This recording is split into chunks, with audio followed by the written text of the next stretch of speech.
আসসালামু আলাইকুম সকলকে, কেমন আছেন সকলে? আমরা যারা বাগানি তারা কিন্তু শীতকালে ছোট্ট একটি জায়গা পর্যন্ত ফাঁকা রাখতে চাই না। সব জায়গায় কিন্তু আমাদের সবজি লাগানো চাই।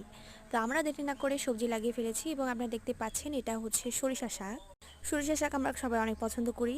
সরিষা কিন্তু ছাদে ফলানো সম্ভব না, তো আমরা শাক হিসাবেই খাই। অ্যান্ড এখানে আম্মু বেগুন গাছও লাগিয়েছে। দেখতে পাচ্ছেন যে বেগুন গাছে কিন্তু পোকা হয়েছে, একে অবশ্য ওষুধ দিতে হবে। অ্যান্ড এই যে দেখতে পাচ্ছেন আমাদের বেগুন গাছের উপরে কিন্তু ছাইও দেওয়া হয়েছে। বেগুন গাছ না, আমরা অনেক গাছেই আমাদের ছাই দিয়ে থাকি।